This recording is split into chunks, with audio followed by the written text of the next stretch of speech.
네, 안녕하세요. 이거 대본에 없던 거 아니었나요? 너무 잘 들었습니다. 청년들은 기업에서는 경력직을 올 상반기만 하더라도 82%가 경력직을 선호하고, 청년들은 취업도 못해서 경험이 없고 경험 없이 취업 못한 악순환이 빠지고 있는데요.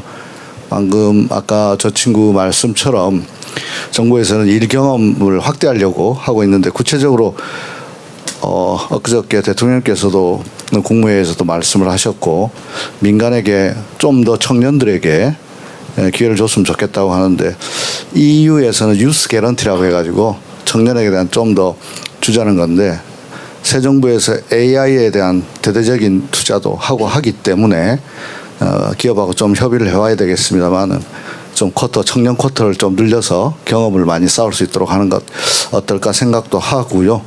그 다음에 우리가 저출생 문제를 해결하기 위해서 육아휴직이라든지 또 노동시간 단축을 위해서 여러 가지 연차 활성화라든지 이런 것들을 하는데, 그러려면은 좀 대체율이 있어야 되거든요. 그분들이 장기간 벌을 가려면 그런 자리에는 또 청년들이 가가지고 경험을 쌓는, 그래서 한 일석이조로 기성세대들은 편하게 육아휴직이나 또 장기휴가나 이런 것들을 쓸 수 있도록 하고, 그 빈자리는 또 청년들이 가서 또 경험을 쌓고 하는 이런 것들 여러 가지로 고민하고 있습니다. 오늘 여러분들 좋은 말씀 주시면은 잘 검토해서 열심히 하겠습니다. 네, 고맙습니다. 네, 제가 좀 얘기해 주실까요? 우리 오늘 학보사에서 꽤 많이 오셨다고 그러더라고요. 네, 하여튼 반갑고요. 지금 청년 취업과 관련해서는 여러 가지 이제 논점들이 있는데, 제가 이제 사실 이게 그리 바람직하지는 않지만, 제가 대기업 회장님들한테 읍소 부탁을 해가지고 청년들 좀 뽑아주세요. 부탁을 했는데 다행히 부탁을 좀 들어주고 있어요. 그래서 하반기에 몇만 명 신규로 아마 청년들을 신입으로 뽑게 될 것 같은데, 이게 매년 그러면 계속 확대돼서 갈 거냐, 아마 쉽지 않을 수 있죠. 물론 삼성은 계속 가겠다고 하던데, 근데 이게 어떤 문제가 있냐면, 사실 이제 여러분의 문제이기도 한데요. 기업들 입장에서 경력직을 단기로 뽑는 건 이유가 있어요.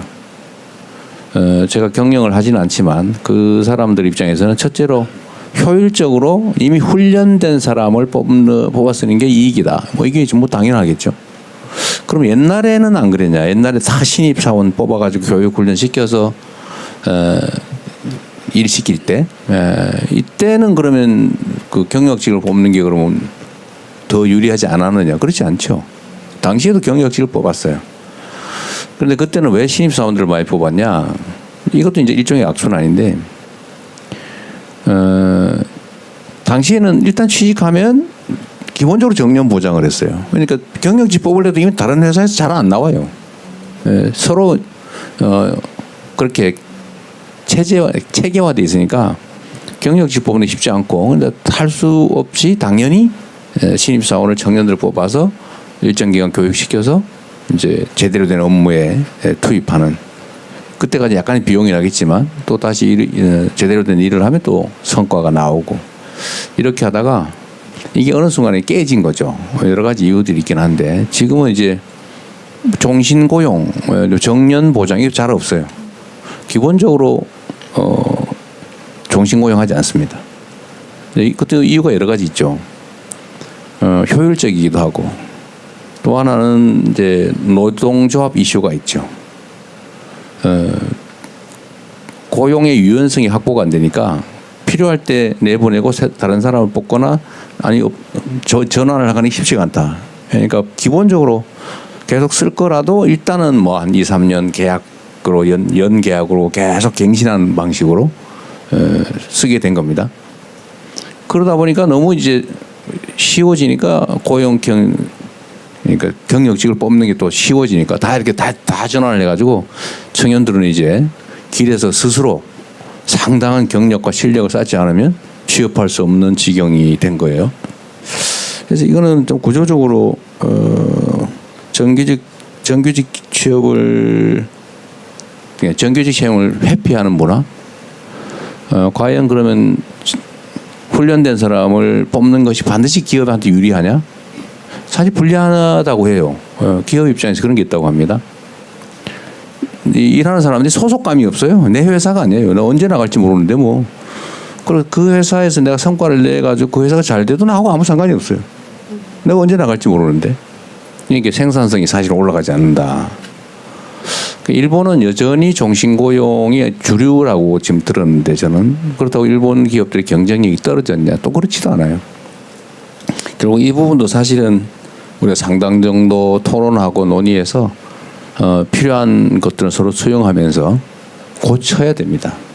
그리고 우리 노동부 장관님 말하기 되게 어려울 텐데 청년 고용을 지금 어쨌든 몇만 명 해주겠다고 지금 이제 하는데 이게 지속되려면 기업들이 손실이 없어야 되거든요.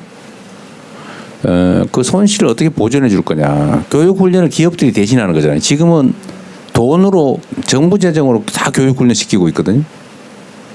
근데 이제는 기업들이 만약에 그렇게 해주면 기업들이 하는 그 역할에 대해서 세제 혜택을 주든지 어떤 경제적 혜택을 주어서 손해가 안 나게 하는 그런 시스템도 좀 필요하지 않을까 하는 생각이 듭니다. 제가 다음부터 말 많이 안 할 테니까 많이 하세요. 네, 감사합니다. 오늘 제가 말 많이 안 하는 게 컨셉인데. 저희 1세션